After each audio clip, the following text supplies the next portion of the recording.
waxaan sheegaynaa mudana Saleeman wuxuu yimid iyadoo kuna laga qaado kuma nagu soo biiriyay kamaanaan diidin oo ka qaadanay sanadkii hore waxa laga qaaday 35 maanta wuxuu ka dhigay 100 kun oo lacag 100 kun ma awoodnadii halkan ka keenna annagu uma shaqayno yoomkii waxaana yoom shaqayna adina laga raadiyo isagu bas ka daali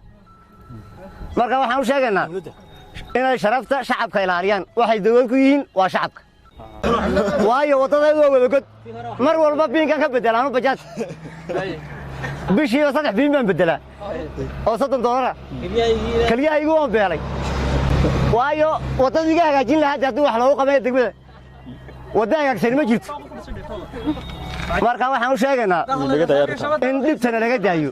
waa Britaniya qorshaan noo sheegin inay amar yiraahdeen lacag bixiye 100 kun xukuumad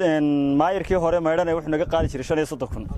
Saleeman markuu yimid wuxuu leeyahay 100 kun bixiya marka taas waanu ka cabanayna mana awoodo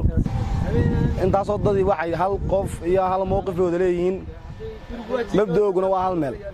marka inteedaas waxaan u soconaa inuu maayirku dhibaatada shacabka ku hayay bajaajleyda aan naga daayo waxaan halkaan u yar fariin u dirayaa dawladda Soomaaliland oo hogaamiyo madaxweyne Muuse Bixi ayaa fariin toos u diraya waxa leeyahay madaxweyne dulmigan lagu hayo hal laga soo gaaro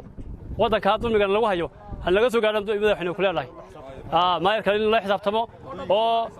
waxa weeyaan waxa loo qabtaan doonayna anagu cashuurta ma diidan anagu laakiin waxa loo qabtaan leena wixii laga qaaday cashuur dawladda laga qaado hal laga qaado laakiin waxa loo qabto gudadkiiba warta ayaa keeday shaqaladii aan bedelnaa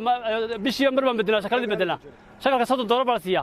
halka dib kaliyii baan ku cunay dhalinyartii wadanka weeyaan marka fariintan maayirka aan u diray waxa weeyaan waa 100 kun anagu ma awoodno ee arintaas dib ugu noqo oo wax kala la dhe 2 kunna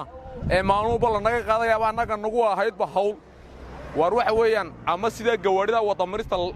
la naga qaaday 6 biloodba mar laba la naga qaala wadamarista taan la noogu daayo yaa ima wadamarista la naga daayo maantii 2 kun aan bixino dan maayir waxa noogu tahay inaad bulshadaadan aad eegto weeyaan ee nooguma tiid inaad nacunto diyaanahay dhalinyarta bajaajleeda ee gobolka Awdal ma hayno wax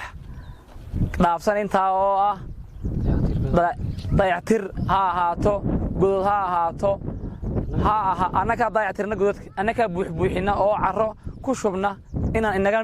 kamid dhalinyarta oo buuxiye godadka marka wixii aanu garanan siinaa 3 kun 2 kun waxaanu siinaa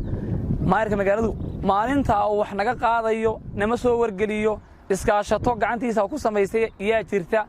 oo isagu u adeegsado dhibta u adeegsado dhalinyarta